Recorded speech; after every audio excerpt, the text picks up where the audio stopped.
Molt bona tarda, benvinguts a la 10a edició del Dia Orwell. És per nosaltres una enorme satisfacció veure la sala tan plena per reflexionar sobre la vigència i el llegat de George Orwell en el món d'avui.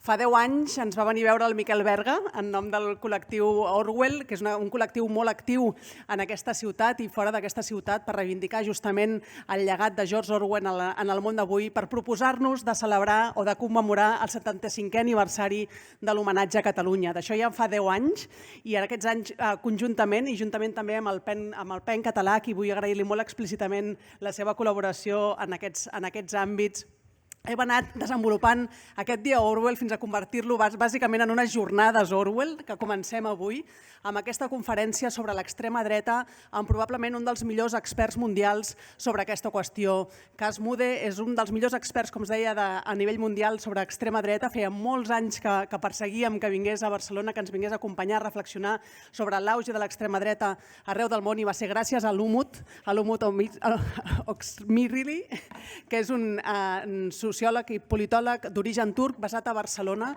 i vinculat a l'IBEI i a Blanquerna.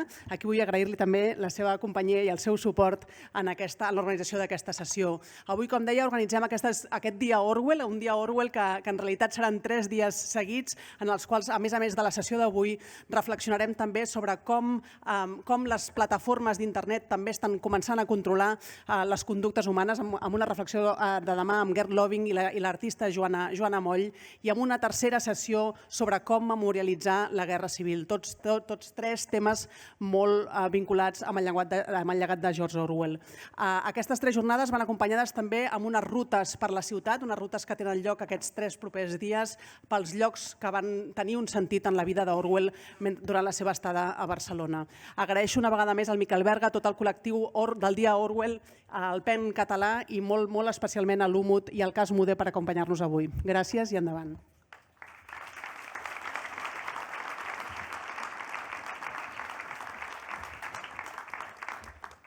Muchas gracias, and thank you, Judith, for allowing us to bring Cas Mudde here. I just asked him, actually, it's his second time in Barcelona, and it seems that this occasion is much better than the first one. But I'm not going to go to that. I'm just, anyone who is working in comparative politics, far-right studies, would be familiar with Cas's name. Well, he's a household name, almost, when it comes to studying populism and the far-right. But for those of you who may not know the details, just give you a very quick background. Judith set up the pace of the speech, so I feel like I have to rush. Cas is a Stanley Waite Shelton UGAF Professor of International Affairs at the University of Georgia, Athens. He's an expert on European politics and far-right in Western democracies, though he teaches quite a few on other topics as well. The first book that actually, that I've read myself, Populist Radical Right in Europe, which was published by Cambridge University Press in 2007, won the Steinrocken Prize in 2008, named after one of the pillars of political science. And the book was also named an outstanding academic title by choice in 2008. His other books include Populism, a very short introduction, which was co-authored with, I think, Chilean political scientist Cristobal Rovira Kaltwasser, and so far translated into 20 languages. And then the far right today, that's also the topic of today's talk, which was published by Polity in 2019, has been translated into 10 languages, including Spanish by Editoriales Paidós. What was the name? The Spanish version, La Ultraderecha Hoy. That's a question that we will have to come to because of the, which terms have equivalents in Spanish and in Catalan. Also, the book was also translated into Catalan, by the way, by Saldonar, L'extrema dreta avui. You can see the issue here, ultraderecha, extrema dreta. His last book is co-authored with Sivan Hirschhofler, The Israeli Settler Movement, Assessing and Explaining Social Movement Success. And I know that Cas is having his first ever sabbatical research leave next year to work on something completely different. Well, not shocking for anyone who is familiar with Cas's timeline on social media or himself, football and politics. A new project, yes. Cas is ground hopping. I mean, he will be driving from Stockholm to Umeå to see a game. Let me tell you that much. That's a lot of hours. Anyway, just also to say that until recently, Cas was a regular columnist in Guardian US, and he was doing a really interesting, and I really recommend you to go and listen to the relevant ones for your areas of interest. He was doing a podcast called Radical, which I think he stopped now, but you can access all the episodes, I think, online. So before leaving the floor to Cas, just a little note about the format. We've changed the format and went back to our original idea. So Cas will be talking about the far right today for about 40 minutes. Then we'll have a short discussion among ourselves, and 20 minutes for questions and answers. And the proverbial, recommend or just, plea. Please questions and not long papers or commentaries. Thank you very much. Moltes gracias. Cas, please.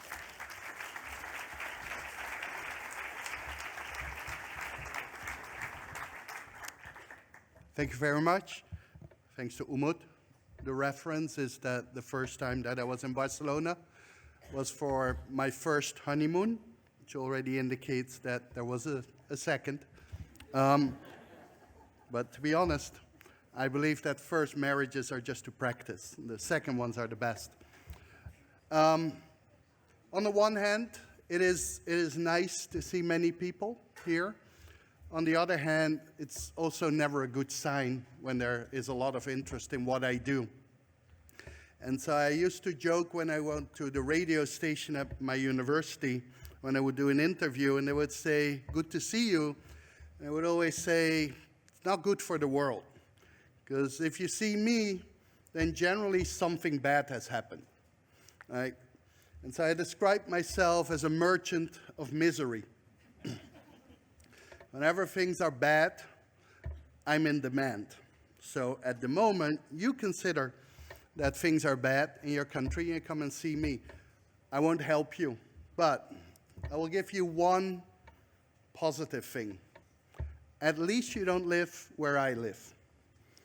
And so, for all of your worries about Vox, it's not Georgia, USA. So what am I going to do? The obligatory Orwell quote, but I won't speak much about Orwell. But the message is important. I made my career defining things, conceptualizing things. Extreme right, radical right, populism, etc. And when you conceptualize things, it's not just about the academic meaning. It's also about the connection to the public debate, which I find very important. In the end, we're not talking just to ourselves. But words have meanings. Although it drove my translators crazy, I insisted that far right was ultra, extreme right was extreme, radical was radical. And I also don't use a term, for example, like national conservative, or always get annoyed when people call the Republican Party conservative. I think today we're at a stage, because of the mainstreaming of the far right, which is the key of my talk, that language becomes a very powerful element again. And part of the mainstreaming, part of the normalization of the radical right is in getting these kind of stigmatized or negative terms, language, away from them. And I might come back to that later. So my key argument is that we're currently in the fourth wave of the post-war far right, and that this fourth wave is both qualitatively and quantitatively different from the previous waves. And I will focus on the case of Spain, particularly Vox, to argue that Spain came very late to the fourth wave, but has made up very fast. And that Vox, in particular, is a true fourth wave phenomenon. So first, note on terminology. As I said, words are important. Left and right have different meanings. Traditionally, left and right are defined through the position on the economy, state versus market. In certain contexts, left and right are about religion. I use a more kind of higher order interpretation of left and right, which builds on the work of Norberto Bobbio, an Italian political philosopher.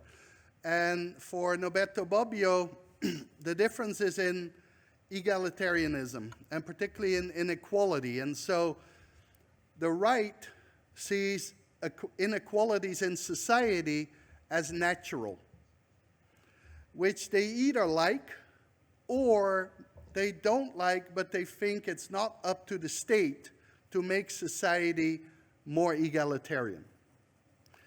In contrast, the left sees inequalities as artificial, as created, and believes that the state must actively make societies more egalitarian.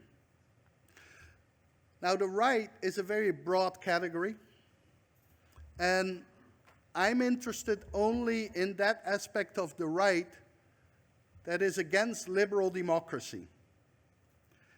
So not in traditional conservatism, not in traditional neoliberalism. Now, what is liberal democracy? I make a distinction between democracy and liberal democracy. We talk mostly about democracy, but we actually mean by that a system that is better termed liberal democracy. Democracy in basics is a very simple idea of popular sovereignty and majority rule, which means that you believe that the people should elect their own leaders. That's it. But our system is much more complicated than that. Like, our system does not only want us to elect our leaders, we also have minority rights. We also have rule of law. We have separation of powers. So all right-wing forces that have a problem with that system of liberal democracy are what I call the far right. But the far right has two important subsets. First of all, the extreme right, which is against democracy per se. So they don't believe that people should elect their own leaders. Most easy to think of is fascism, historical fascism, if you want. The radical right does believe that the people should elect their own leaders, but have problems with foundations of liberal democracy, particularly minority rights, rule of law, separation of powers. Now, a few years ago, I would have said the extreme right is mostly small marginal groups. The vast majority of the relevant far-right parties and politicians are radical right. But actually, I'm no longer that sure, and I will get back to that. So in 1988, the late Klaus von Beime, a German political scientist who sadly passed last year, wrote an influential article in academia where he distinguished between three waves of post-war, what he called right-wing extremism. And this is 1988, still Cold War, so we're talking only about Western Europe here. And they were a bit vague, and so this is partly my interpretation of his work. But the first wave he called post-fascism, or neo-fascism. And it was actually just fascism. It was the remnants of the old system. It was mostly small groups of former fascists or people that worked in fascist regimes who were still hanging on to the ideas. Now, because of all kind of reasons, mostly logical, there was very little space politically for these parties. Actually, in many countries in the first years after the war, fascism was banned, and so fascist parties couldn't exist. But even if they could exist, people didn't vote for them. And so most of this first wave of post-fascism were actually social groups that took care of widows of fallen soldiers, orphans of that. They called for amnesty of collaborators. The only successful party of that period was actually the MSI, the Italian social movement in Italy. Now, the second wave that von Bijmen speaks about is a bit of an amorphous wave of right-wing populism, which started in 1955 roughly, ended in the 1980s, and existed mostly of so-called flash parties. And flash parties is a term in political science that means parties that come out of nowhere, get a decent result, and 1 or 2 elections later disappear. Now, the ultimate example of that are the Poujadists in France, which came out of nowhere in the late 50s, got into parliament in the double digits, and 2 elections later were gone, never to be heard of again.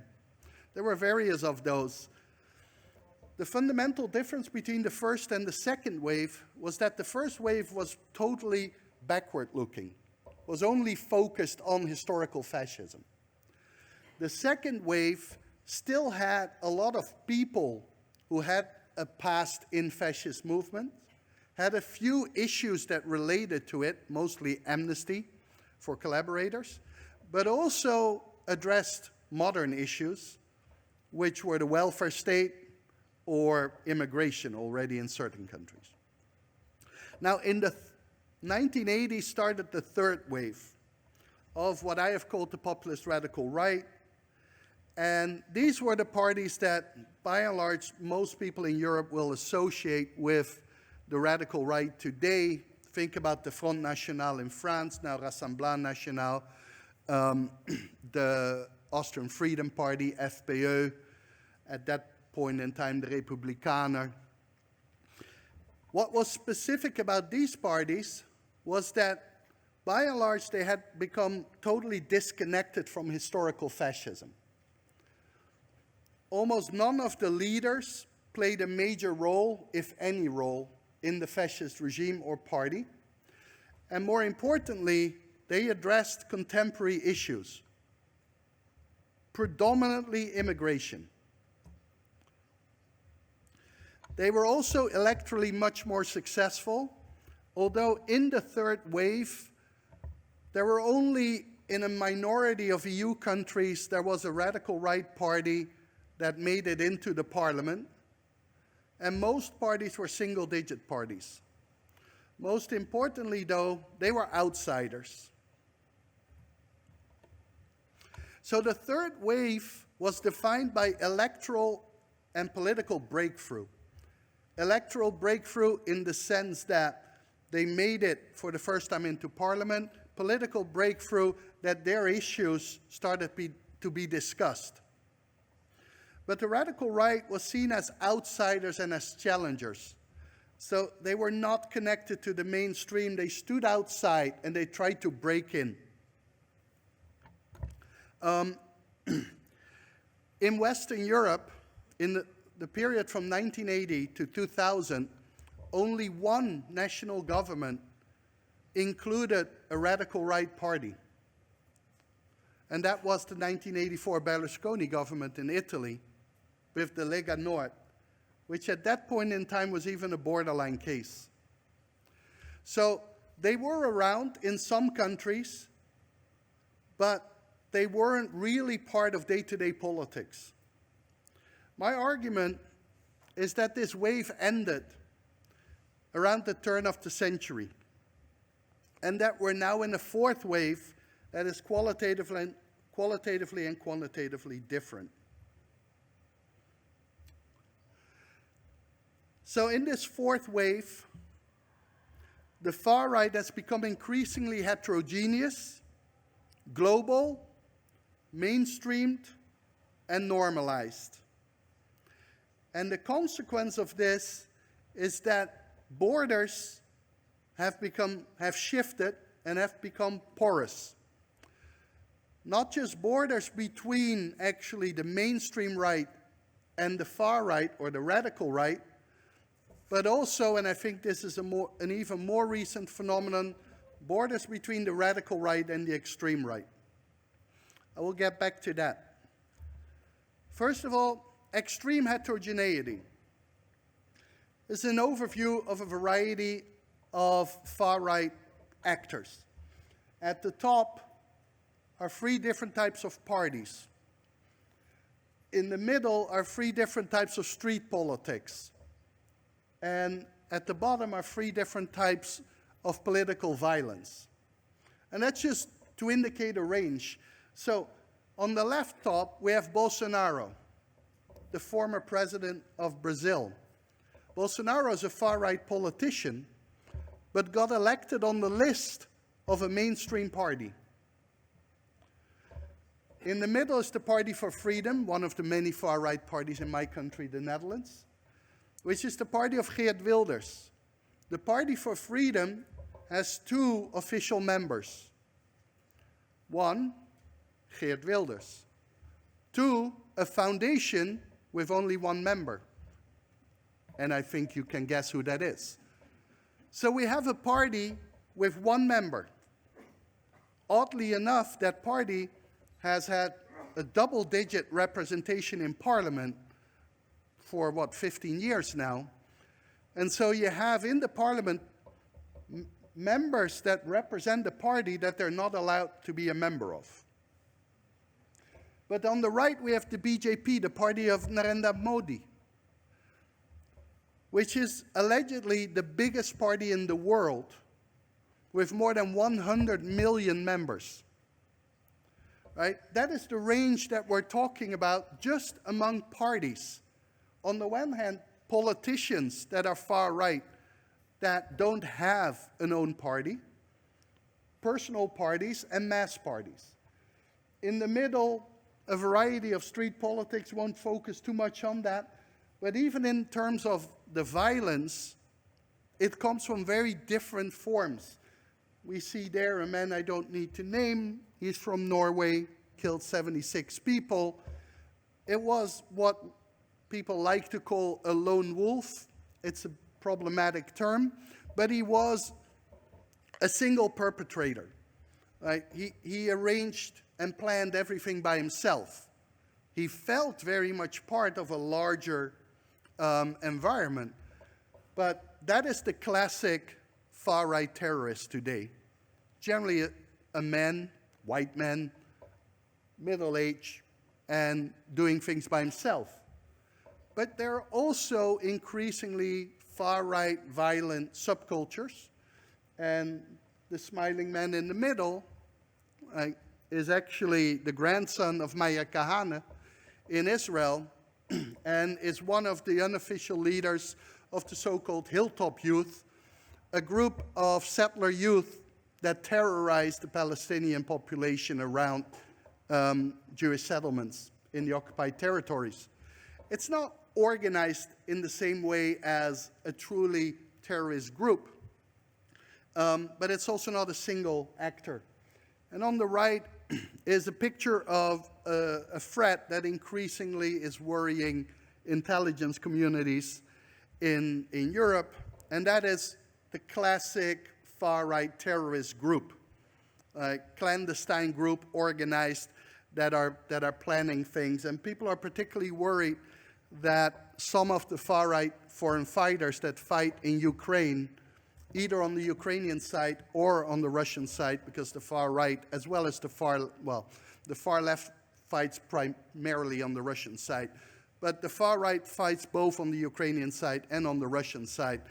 And some intelligence communities are worried that these people will come back and bring into practice what they have learned in Ukraine, having now not just experience with weapons and warfare, but also access to weapons, and that they will create an underground far-right group.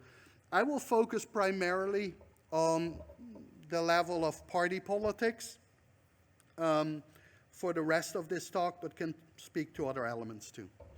So the far right is also global, much more than it ever was. Donald Trump, North America; Bolsonaro, South America; Modi, Asia; Netanyahu, also Asia or Middle East.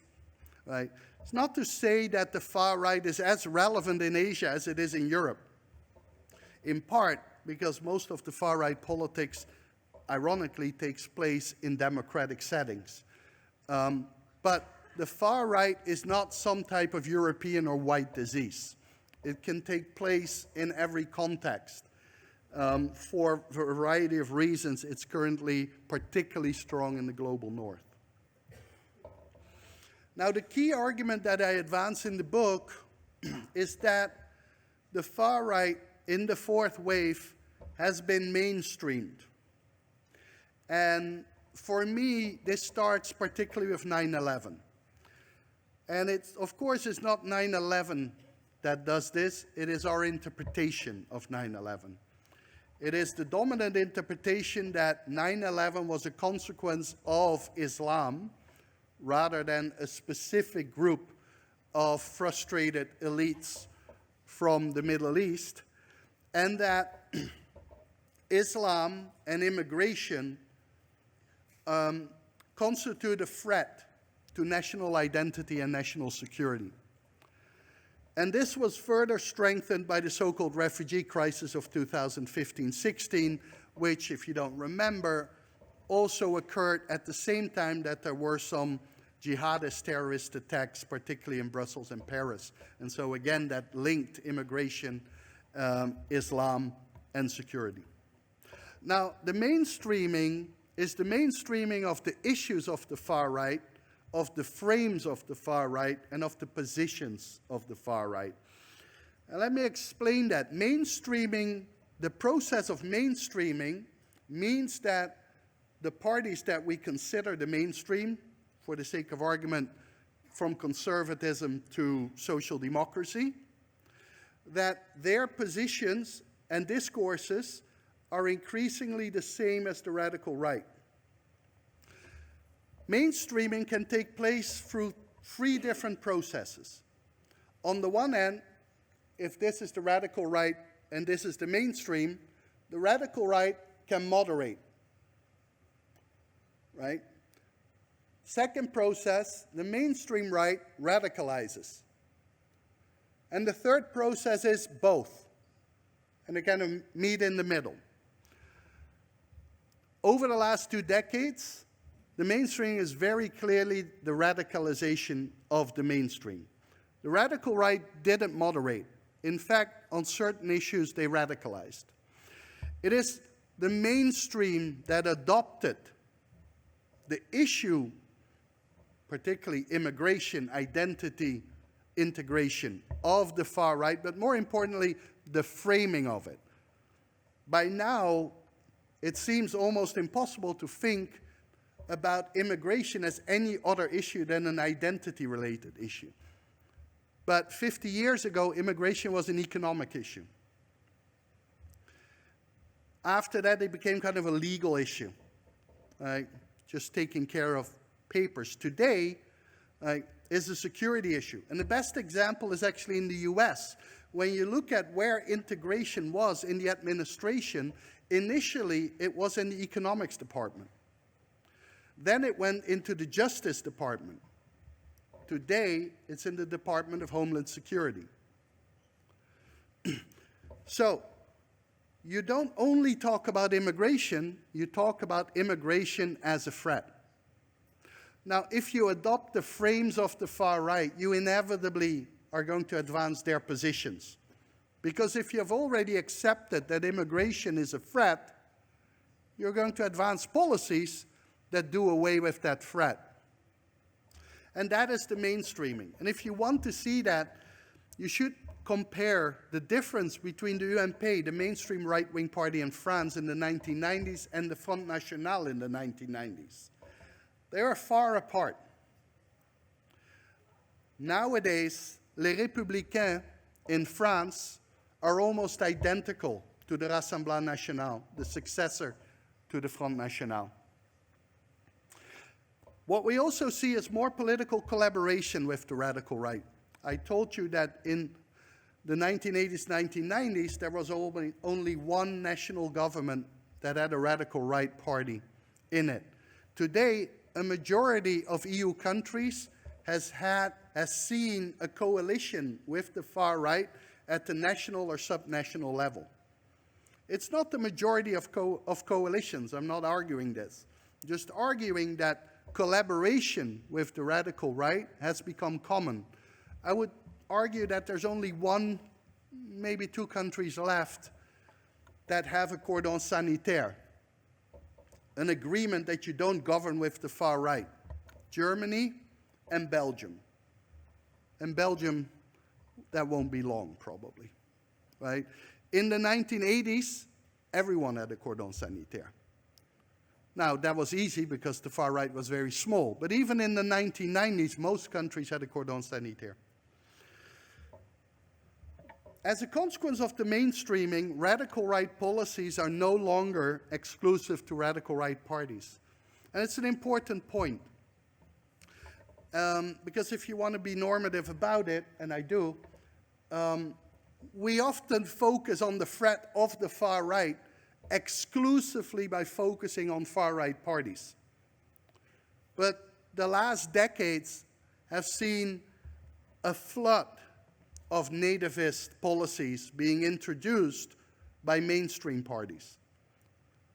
Sometimes with the excuse of if we don't do this, the radical right will win in the elections, and sometimes that excuse is not even there. Now, mainstreaming is an empirical process. Right? It's just positions coming together. There's a second element, which is also important, perhaps more important, and that's normalization. Normalization is primarily a normative process. It means that the radical right and its positions have become normal, just one of the positions that are out there. Where we see this implicitly is in many debates, the reference to the people is actually in terms of the voter of the far right. In the middle here is my prime minister, already for a really long time, in fact, as long as Orban. I am not saying they're the same, but as long. And so Mark Rutte wrote here a letter to all Dutch people, which he likes to call the worried citizens. But it turns out that the worried citizen is not worried about housing, is not worried about healthcare. They're worried about immigrants. And that is a very common trope that you see in the media, that you see in public speeches, that the people, the citizen, is a white, conservative, nativist, mostly men. And so a very pluralist community is reduced to one specific group, exactly the group that supports the far right. Normalization is particularly in positions. Today, it's common sense, beyond ideology, beyond debate, that multiculturalism has failed. Has been declared by Angela Merkel, Nicolas Sarkozy, David Cameron, just to name three. Right? It's become common sense that immigration is a threat to national identity and national security. In fact, it was the European People's Party, the largest group in the European Parliament, and the Party of Christian Democrats, that put immigration under the heading of protecting the European way of life.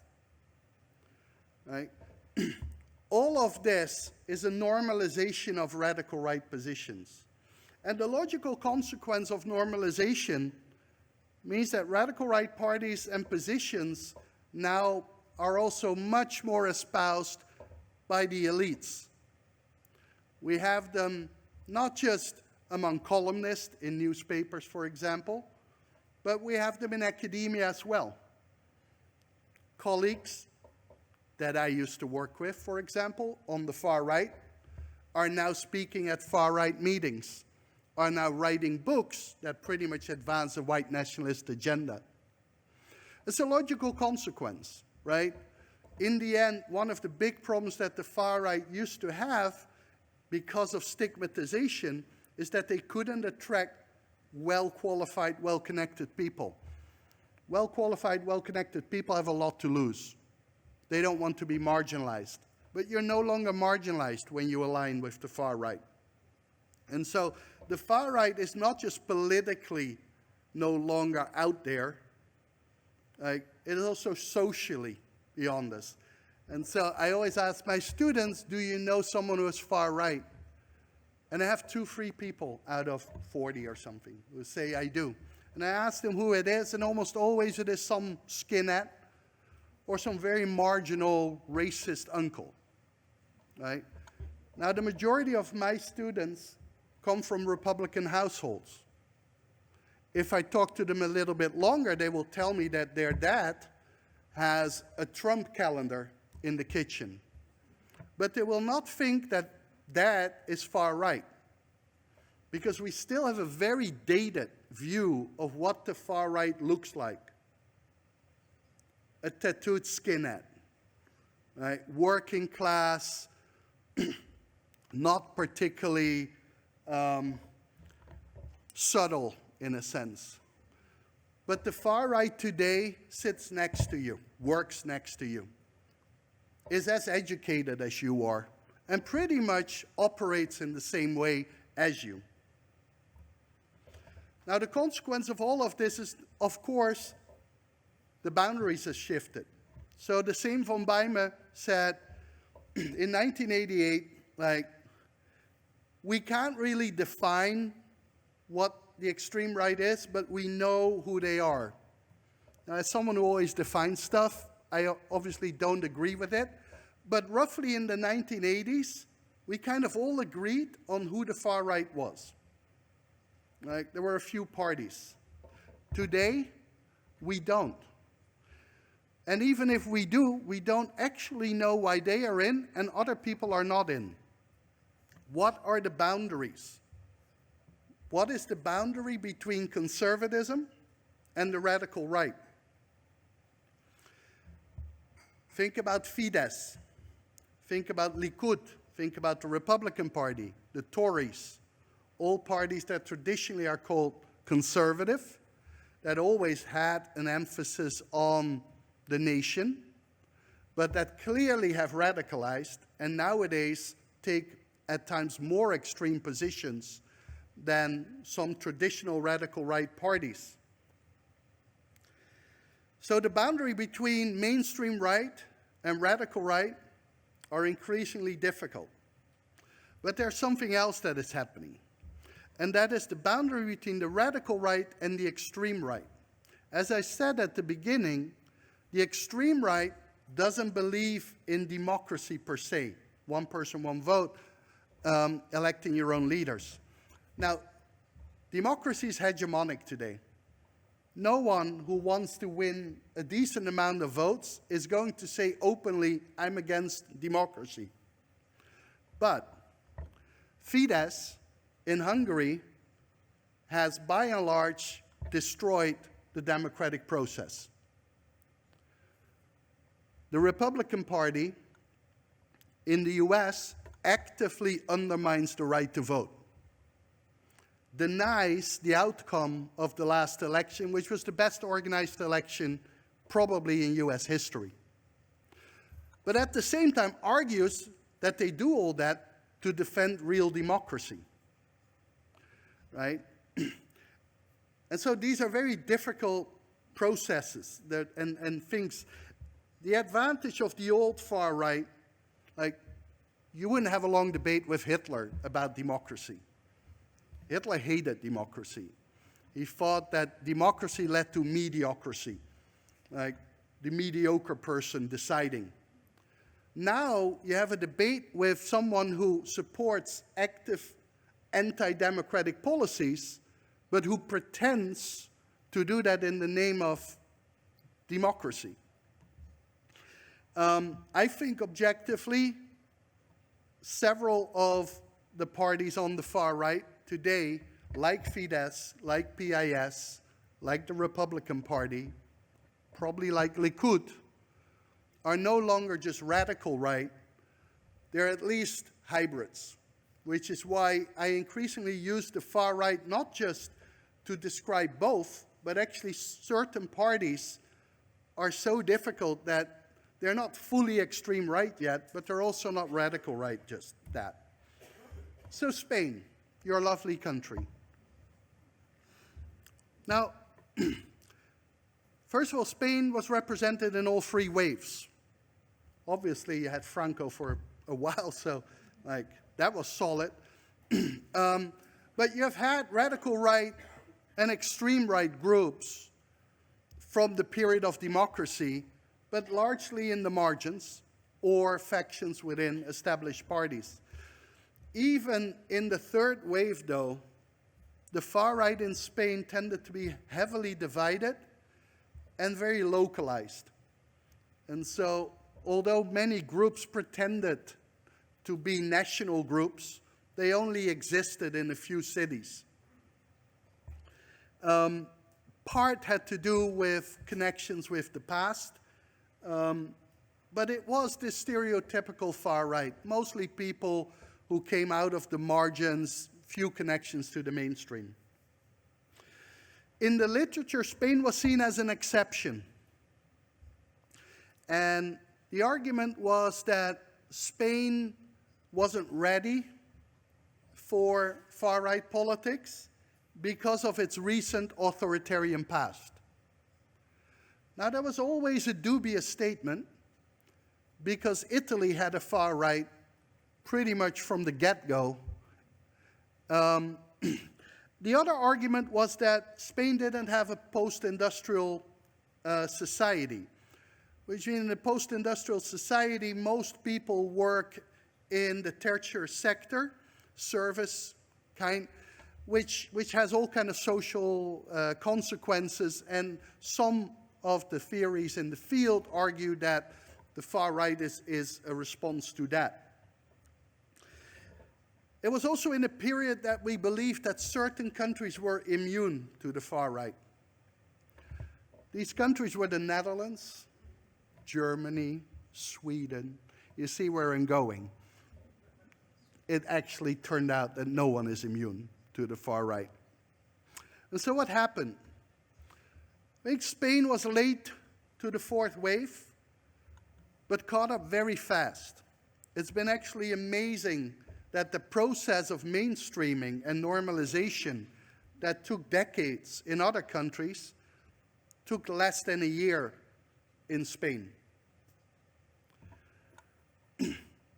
Now, it's important that the radicalization of the Partido Popular didn't start with Vox. It predates Vox. It started after 9/11, as Metz started. And I'm not arguing that the PP was already nativist in that period, but whenever push came to shove, they would go to immigration and tightening of immigration to get more support. My hypothesis, but I have to read a little bit more about it, is that this increased after the corruption scandal. The corruption scandal put PP, of course, in a particularly problematic spot, made it very hard for PP to speak out on socio-economic issues, which even to a certain extent, crime and corruption, of course, is not the topic. So nativism was one of the few where you could go, as well as, of course, the issue of Catalonia and state unity. Now, the rise of Vox is new, relatively new, but I think it has already impacted the party system. So is Vox different from other far-right parties? No. So Vox is very much a party of the fourth wave. it's radicalized conservatism. Many of the more successful far-right parties today used to be conservative parties. Like, think about Fidesz, Law and Justice in Poland, Republican Party in the US. Is heavily mainstreamed, is very professional. Vox operates like any other political party. And it works within the system. And I think that's another element that is crucial to the fourth wave. Like, we've seen this transformation even more recently. A lot of our talk about the far right is about people like Salvini and people like Trump, who just shout from the outside, who don't actually want to be politicians. Like, they just want to, by and large, upset the system and everyone. But that's not the far right today. The far right today, in its most extreme form, is Viktor Orban, who is a professional politician, actually a depressingly gifted one, who doesn't stand on the outside of the system. He wants to be at the heart of it. And he wants to change it from within. I think you have seen the shift in Italy recently, where Salvini is out and Meloni is in. Now, I know a lot of people think, oh, but Meloni isn't that bad. But even if Meloni is not as radical as Salvini, and I'm not sure that is the case, Meloni is actually more of a threat to liberal democracy because Meloni is competent. And Meloni works within the system. She's already changing all kinds of laws that might not get the same attention as Salvini cosplaying as a border guard on a boat, but long term does much more damage. Vox is that type of party. It's not interested in being the hero of the marginal ones. It's interested in power. It's interested in changing the system from within. And a final thing in which Vox is interesting and reflecting of the contemporary radical right or far right is it has strong international connections. So when I was talking before about this shift within the far right, away from Trump, Salvini, towards Meloni, Orban types, at the European level, you actually see this where for decades, the far right, the heart of the far right was the Front National and the group around the Front National in the European Parliament. That's the group that is now called Identity and Democracy, that has the PVV of Geert Wilders, Lega of Salvini, Rassemblement National, and a few others. But the real heart of the far right today is not IND, it's the ECR, the European Conservatives and Reformists, the group of Law and Justice, the group that was initially founded by the Tories, together with PAS. Vox has from the beginning been a very active member of the ECR. What is interesting, though, is that Vox has ambitions of its own. And Vox has reached out to Latin America. Not sure how much it is covered in Spain, but they had the so-called Charter of Madrid, which was a statement that was very much capturing this radicalized mainstream. And a lot of gender ideology about family, classic kind of conservative Catholic elements, but also some radical right elements, conspiracies in it. So Vox has organized conferences with a broad host of right-wing actors in Latin America. And the interesting thing is that these include not just a few classic radical right, including from actually North America. Ted Cruz was active in that, but actually also a lot of mainstream right-wing parties that are radicalizing at the moment. Like the whole Latin America is going through a radicalization of the mainstream right at the moment, and Vox positions itself to be kind of at the heart of that and create an extra European kind of connection. And so, no, Vox is not a conservative party. If it looks like a conservative party, the only reason is because conservatism has radicalized radically over the last couple of years. Thank you very much.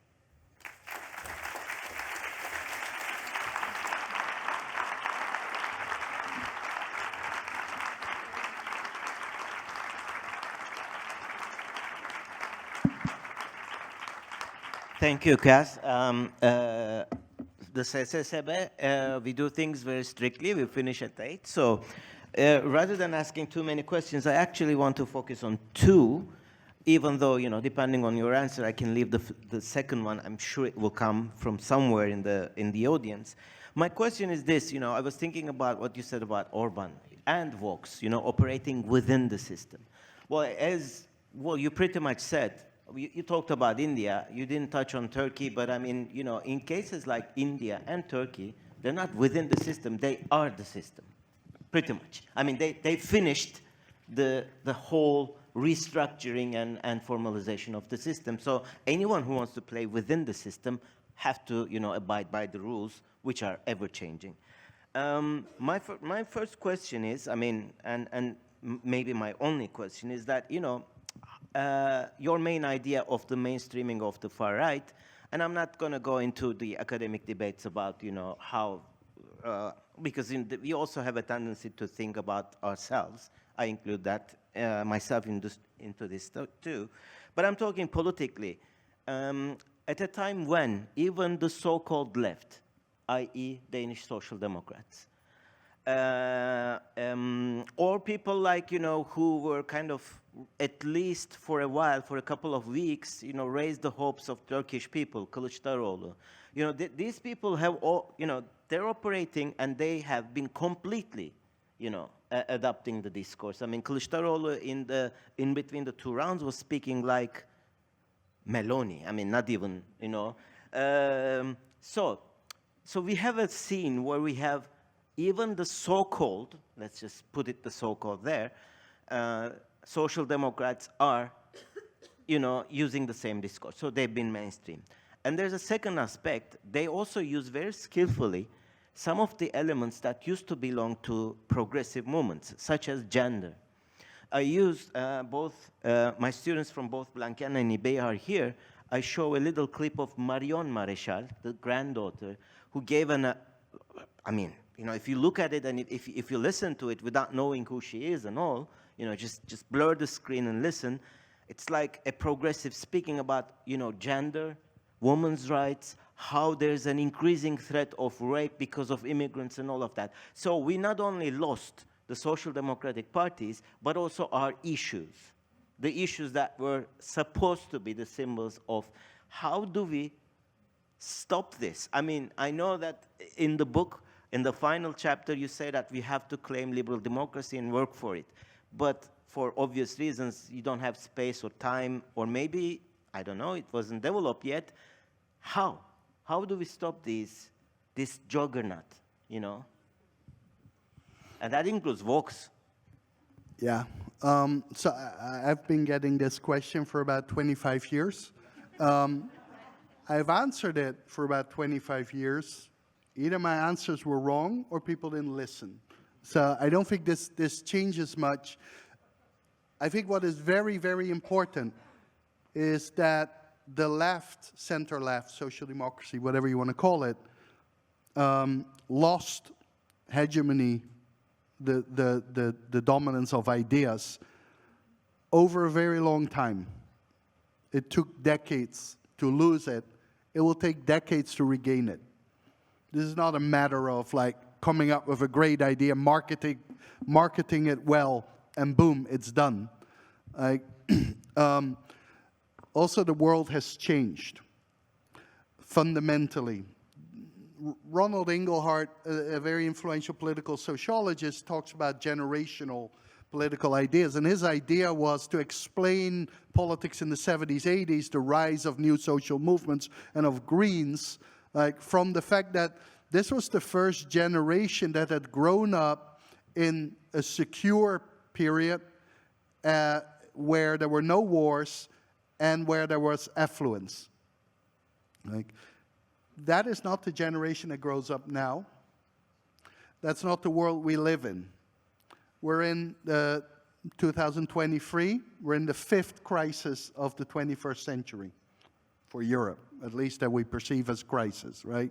9/11, Great Recession, so-called refugee crisis, COVID, Ukraine. Crisis, crisis, crisis. It's a very different world. I strongly believe that you need ideas.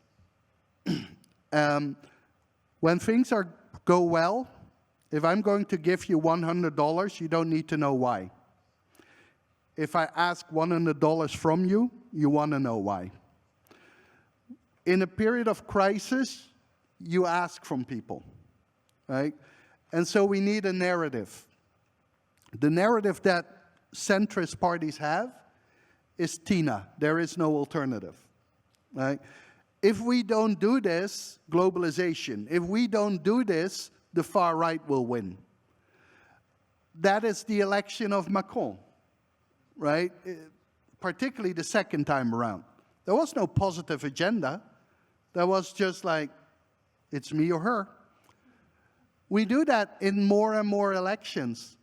And while that can get you elected, you can't govern on that basis. And so ideas are instrumental. And this goes to the point of the framing, right? It's important. The mainstreaming is not exclusive to the right. The Social Democratic Party in Denmark is more nativist than various mainstream right-wing parties. At the moment, the SPÖ, the Swedish Social Democrats, the Belgian, the Flemish ones, they all move into a nativist direction. It's kind of like the Pavlov. But the reason is they have nothing. They don't have an ideology anymore. And if you don't have an ideology, then you let other people define what the problem is. And so fundamentally, mainstream liberal democratic parties, let's use that term, Christian democratic, conservative, liberal, social democrat, and I would even argue green, have to re-establish, refound an ideological program. But many parties are very wary of that because we talk about the far right as if it is something that cannot be defeated. Think about how we talk about Trump, the cult of personality. Like this idea as if like nothing sticks. Like he can do whatever he wants, people will still support him. That's not true. It's just empirically not true. Like recently he was speaking about the vaccines and he got booed. So the far right also loses under certain conditions and can be defeated. Can you convince someone who is a hardcore far-right supporter of progressive positions? No. But the vast majority of voters are not ideologically committed, right? But they're also not going to support you if you just say, well, they're worse, right? And so it's the narrative. And the narrative obviously needs to be built, first of all, on solidarity, but it's also about inclusion. And it's about who is part of society. Because that is what the far right understands very well. They're not talking about immigration as an economic issue or even a security issue. They talk about immigration or, if you want, about trans rights, about who is a citizen, who is part of us. And most centrist parties don't dare to take a position on all these things. And if you don't take a position, then there's one hegemonic answer. Yeah, I mean, I think it's time to give it to the floor, but I was actually, the second question was just kind of a teaser. and a souffle to the audience, that it was actually about a possible vision, the simple one, the first one that comes to mind, Laclau move and left populism. But, well, keep that in mind. Maybe, you know, it will come up, because we do have about 25 minutes, and I think it's better to, as I said, we'll take 3 questions at a time. Our amazing translators have accepted the deal. So, please.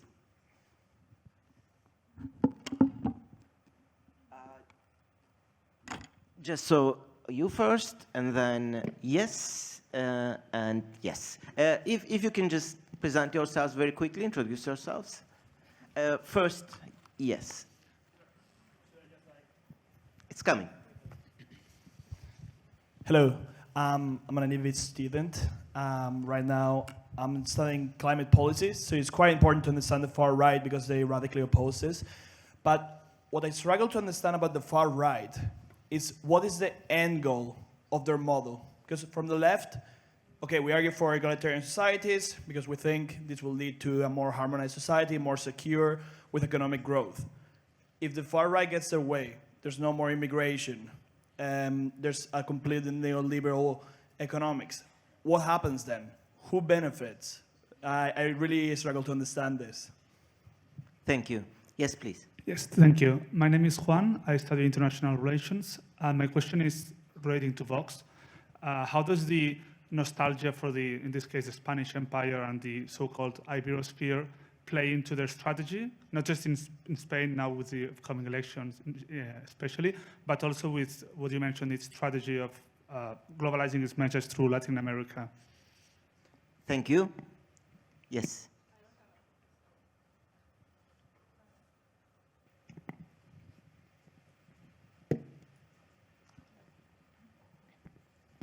First of all, thank you so much for being here and listening to your lecture. It was such a pleasure.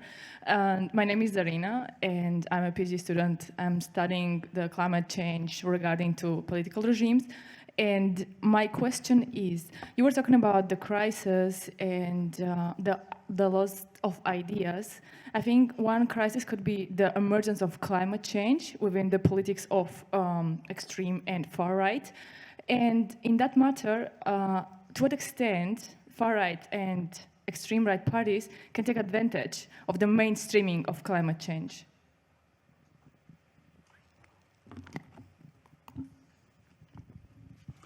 First of all, my compliments for asking actual questions and short questions. I don't think I've ever had 3 questions that were to the point and short. Well done. So, the first question, what's the end goal? To a large extent, the end goal is the 1950s. And so the end goal is a society that has traditional roles, inequalities, power structures, in which, in their idea, the nation is protected, pure, and the natural order is protected, right? And so in their idea, like their idea is based on, and I use an American term that doesn't work for many Europeans, but it actually does, white supremacy, patriarchy, and heteronormativity, which incidentally were the foundations of most politics of the 20th century, from the center left to the far right. But for them, like, nationalism is about the nation. The nation is an organism for the far right. It lives. And it can only survive through children. Children require families, heteronormative families. Families in which women are first and foremost mothers. Right? And so that's the end goal. The end goal is the survival of the nation. And for the nation to survive, you need traditional gender roles. You need heteronormativity. And you need to protect the ethnic stock of the nation. And so it's not much more difficult than that, I think. Importantly, though, neoliberalism is not a fundamental part of the far right. The reason why neoliberalism was initially used by certain far-right parties was actually because the economy in many countries was closely tied to the established parties. Take, for example, Austria, where the Social Democrats and the conservative parties had their own banks, were just completely aligned with the economic structure. And so the FPÖ recognized that and wanted neoliberalism, like the market, so that these parties wouldn't have this economic advantage.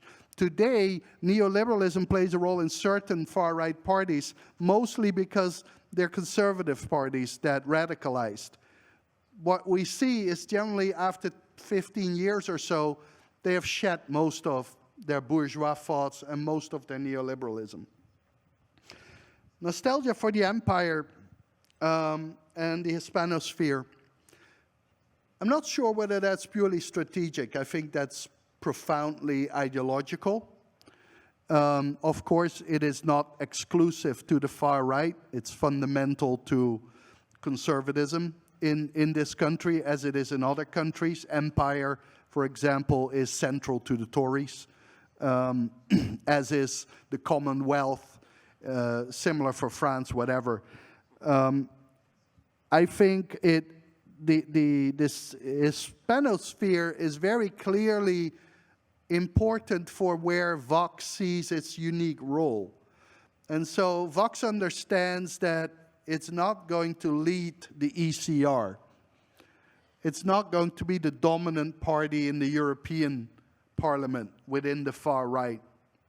But it can be the dominant party within the Hispanic sphere far right. Again, not unique. Spain plays a disproportionate role in Latin America compared to other European countries. And so in that sense, they do to a certain extent what many Spanish, particularly right-wingers do, which have a focus on that. I mean, the defense of empire, I think, is much more a defense of the past. It's a defense of us. Of course, it's a pushback against, for the sake of argument, wokeness. The critique. And what they try to do is try to find as many different topics that they can relate to it. And so what they will say is, look, they call us racists, right? But like those are the same people who say that the empire was racist. And if you have a mainstream conservative who might think, yeah, Vox is a bit on the edge, but they also think yeah, but the empire was good, right? And so they tried these topics to let you identify with the party, to make the party look more normal. Climate change and the far right, one of my favorite topics. First of all, there's a stereotypical idea that the far right is against or ignores climate change or minimizes it. It's not necessarily the case. There are two far rights. Let's say the IND and the ECR. The IND one are the real nationalists, the ethnic nationalists. In German, you call it Volksnationalismus. And the ethnic nationalists believe not only that the nation is a living being, but that it is grounded in a specific territory. And so you have to take care of your territory, of your soil, for the nation to survive. And in the 1980s, we saw quite a lot of environmentalism among the far right, before the Greens. The National Socialists had a lot of environmental elements to it. Now, the conservatives who radicalized come from a very different tradition. And they, by and large, see this as something that hurts the economy, and something that is woke. I think climate change is an opportunity for the far right, as long as climate change is not fully integrated into the political agenda. And let me explain that. At this point in time, climate change is a topic where you by and large have two positions. One, it's a massive problem and we need to do pretty much whatever we can about it. Two, it isn't. And so that's the Greens and the rest, largely. Much of what the Greens want is restrictive. But it's also, because the Greens are by and large libertarian rather than truly socialist, these are flat taxes. It's we make all flying expensive for everyone, which means that the business person who flies business class, like his company or her company, just pays 2,000 more. But the person who goes on one Ryanair vacation every time is now stretched. The far right profits from that and can use a populist discourse on it and say, look, it's those cosmopolitans, those privileged people. They can afford everything and they will tell us, like, we just make everything expensive. And so my frustration with social democrats, as I am a social democrat, is that I want to see a social democratic policy on climate change, which is fundamentally different from a green policy. For a social democratic policy on the environment, what you do is you make policies that protect the environment, but you make sure that the costs go disproportionately to the better off, and that you shield the people who are more marginal. Until we do that, the far right will use climate change and the environment, and they will win, as they have already done in the Finnish elections and in Dutch elections. Right? But the reason is that at the moment we don't really have a full policy.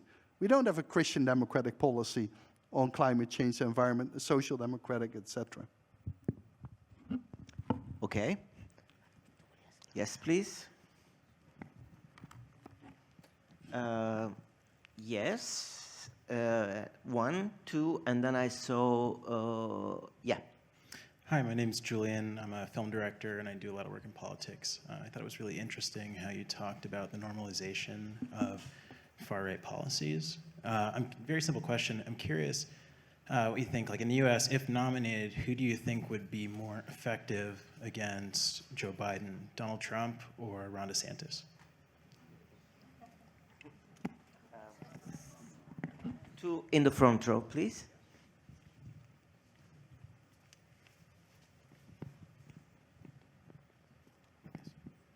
Hi, my name is Hector. I'm just a Barcelonian. I wanted your opinion or thoughts around the role the evangelicals or religious groups have in this process.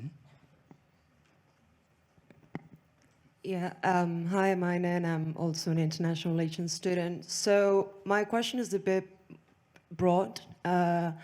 So you talk about this void that, in essence, populist parties feed, in the sense that there's this anti-politics feeling that people are feeling, and this is why they end up going there. And you talked about filling this void with like creating a new ideology that the other parties can bring to the table in order to fill it. But how do you do that? Because in essence, like most mainstream parties had this like catch-all techniques in which they wouldn't take like a clear positionment. So I would like to take your opinion on how would this work or how would this be feasible in order to actually fill this void and present a new alternative.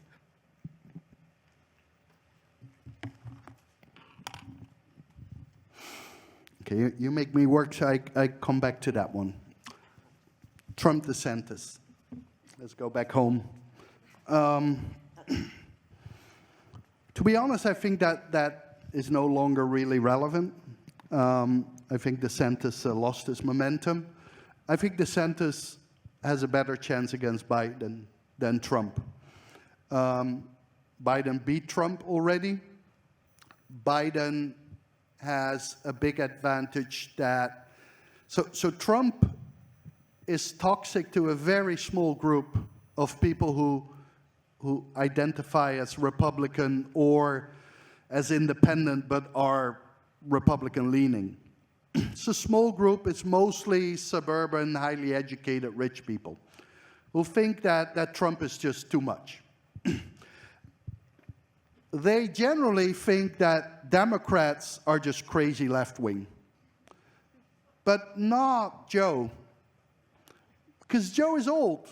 Joe's white, and Joe has been right-wing on virtually every single issue during his career. And so it is impossible to make Joe Biden part of the woke camp. Now, why do I think DeSantis is better? Health. Like the only way Biden loses is if he gets a fit or he falls. And I mean, it sounds funny, but if you live there, it's not. It terrifies me. Until the elections are over, this will terrify me. Now they're making like AI videos of it. I don't know whether you saw this. There was a video. It was not well done about him falling over. But in 2020, he didn't campaign. It was COVID. We didn't see him. This election, we will see him.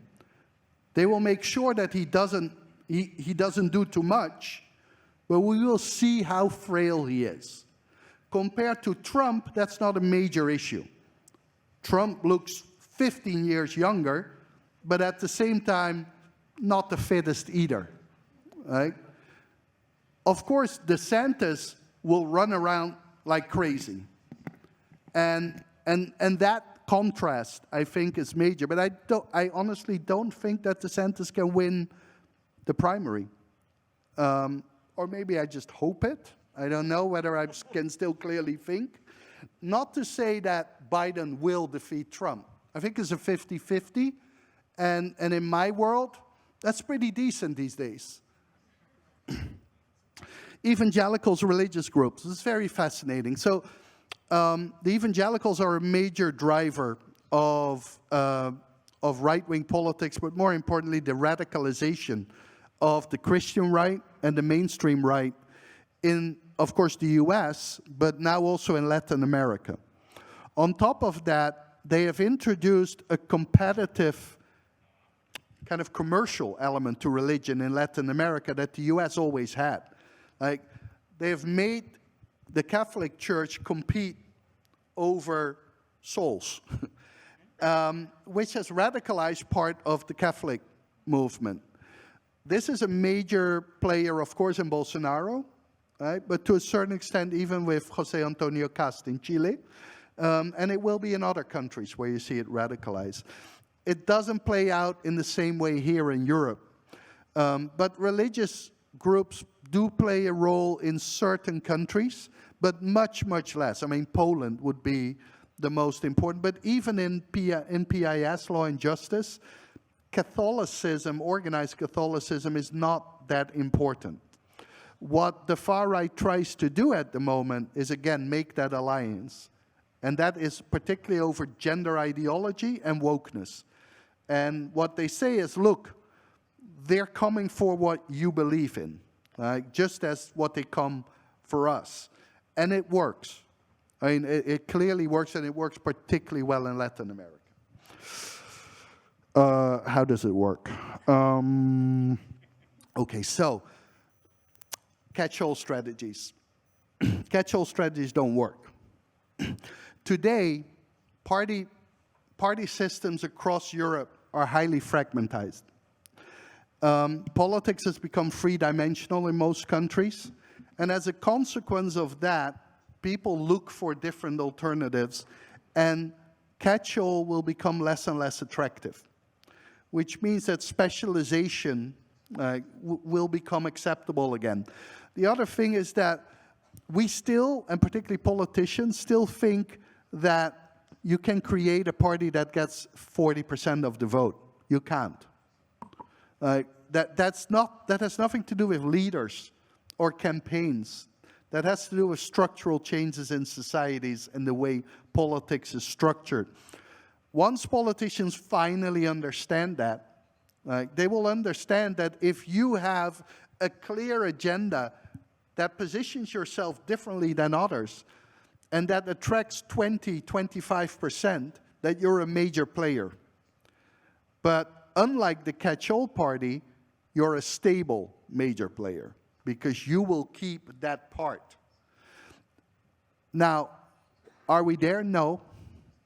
I've been saying this for quite a while to Social Democrats. They're not feeling it.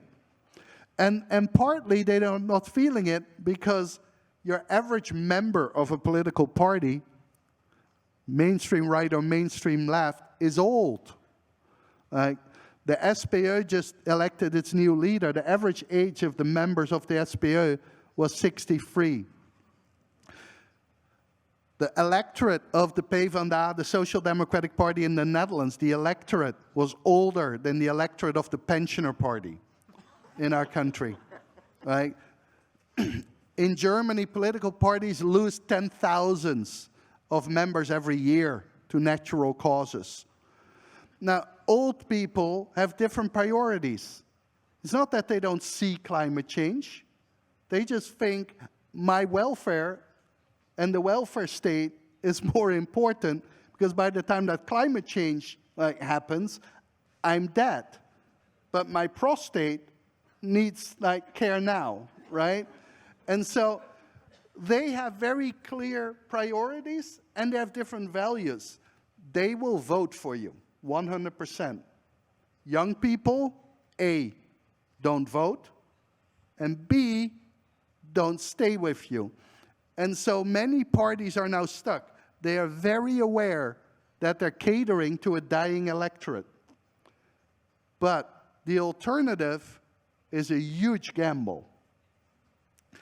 And in the end, something has to give, right? But I think one of the biggest problems of all of this is that centrist parties, and I'm not talking only about the Social Democrats, I think center-right parties as well, have become less and less attractive to younger people. Now, the Social Democrats have a major problem, right? And as you see that, particularly in countries with green parties. And so, first of all, we have to tell parties and journalists, because politicians respond to journalists, that you're not unsuccessful if you get 25% of the vote, but your party used to get 40% in the 70s. Right? Second of all, we have to introduce at least a medium. Politics is short term. What does a leader get out of the fact that he or she was the politician who made the party viable again in the future? Right? They get fired. And so we need to find a mechanism where a leader has the opportunity to actually profoundly change the direction of a party. Sadly, there's only one event which creates that: dismal performance in elections. Generally, when a party does terrible, that is the one moment where you can actually fundamentally change something. But still, I think the ideological process doesn't come from parties. It should come actually from civil society. It should come, in the case of what I care about, social democracy, doesn't come through the parties, because the parties are mostly Blairite. And so we need social democratic groups that are not part of the infrastructure of the Social Democratic Party. And we need groups that involve more young people, in part because some of the fundamental issues are generational, about who is part of the people, about what are the priorities, and how long we can wait. Thank you. I think we have, okay, I'll just take two quick questions, I'm allowed, but I will just going to add something to this. In the last elections in Turkey, 64 million people voted, and 1/6 of all these voters were first-time voters. 1 in 6. And unfortunately, none of these, the new voters basically voted for the opposition bloc. And since we're heading to elections right now, actually earlier than we thought, and I'm teaching the first-time voters in Blanquerna, I'm telling them, go and vote. We don't care who you vote for, but please try to vote for, well, go to vote and vote for someone or a party who believes in democracy, at least, okay? 2 questions, quick ones, yes, and Hannah. One is here. Yeah, and yeah. That's it. Oh. No. Yeah, it's here.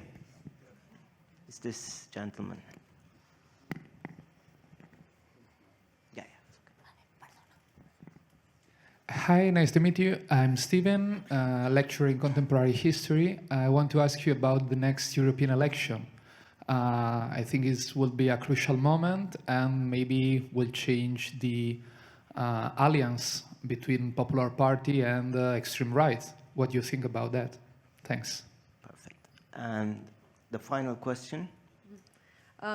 Thanks for coming today. I just wanted to ask, why does it seem that far-right leaders seem to find friends and other far-right leaders in other countries across the world in a way that center and leftist leaders don't find the same kinship?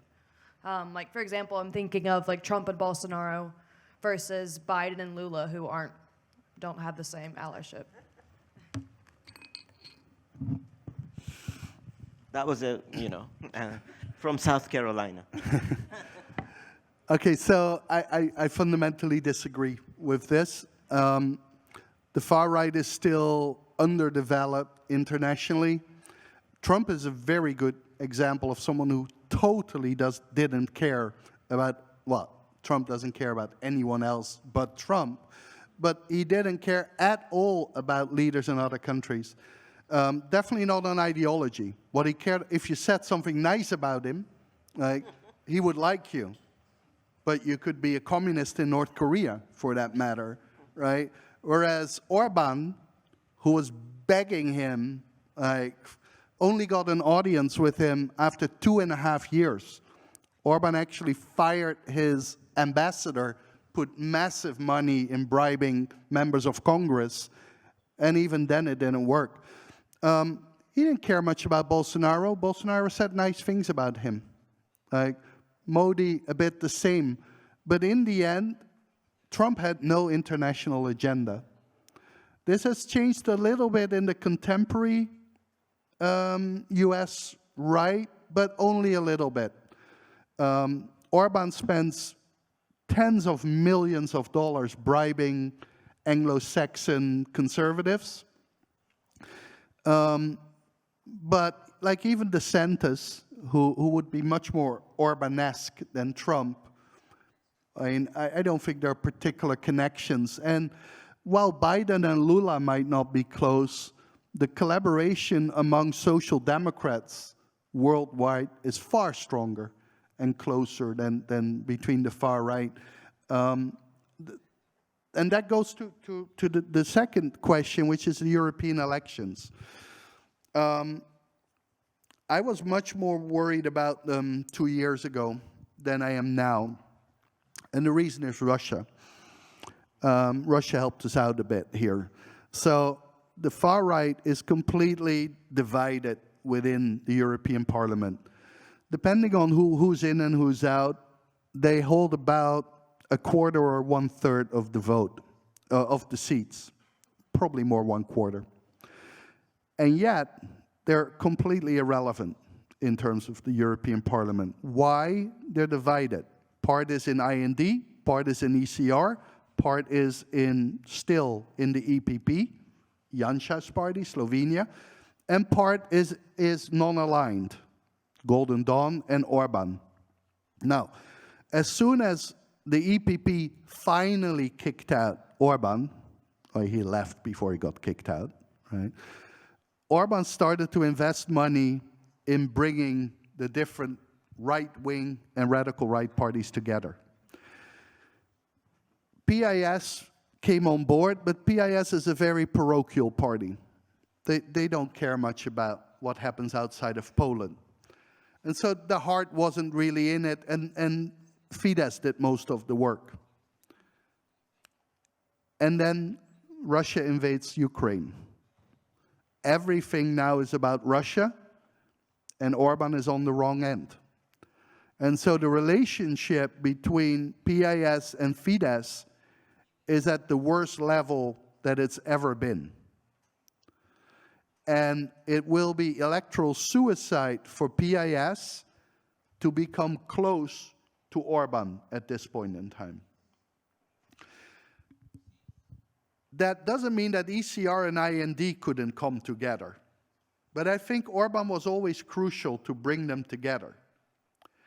The other thing is that there are some relations within ECR and IND parties that don't work well. And so I think we're going into the European elections with roughly the same division of the far right. Which means that the far right will again do well. Overall, probably not as much better. Some go up, some go down, whatever. But importantly, they won't be a bloc. Like today, if the far right would work together, they would have 3 of the seats in the European Council. Italy, Poland, Hungary. 2 of those are reasonable major players. Poland and Italy are serious countries in Europe. That is a bloc that can get stuff done. At the moment, the only thing they get done is they protect each other. And PIS and Fidesz will still protect each other. If the EU wants to sanction Orban, PIS will stand up for them. But that's about it at this moment. For the rest, Orban is persona non grata among the Poles. And I think that as a consequence of that, now the power is in the corner of the ECR, and the ECR is dominated by a parochial party. Like the thing that people don't understand is that Orban was one of the smartest politicians with regard to the EU. He understood the EU in a way that very few others understood it. He was one of the vice presidents of the European People's Party for 10 years, right? And so he knows it inside out. He knows making coalitions. PIS doesn't. Kaczynski doesn't care about those kind of things. And so I expect a bit the same. I'm more interested in what IND is going to do. They lost momentum. They're kind of irrelevant. But to be honest, there are only 2 major actors there. One is Lega. They're in total disarray. Salvini is marginalized by Meloni and doesn't know how to kind of get out of that margin. The other one is, of course, Rassemblement National. Rassemblement National is only interested in the next presidential election.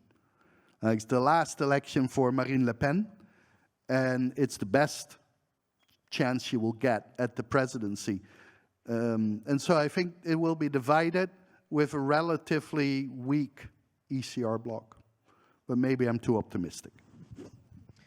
Okay, I would like to conclude before the ceremony by thanking CCCB, Elizabeth, Judith for giving us a platform, Enrique for doing an amazing job for organizing this, our translator friends, oh my God, you know, you're doing most of the work.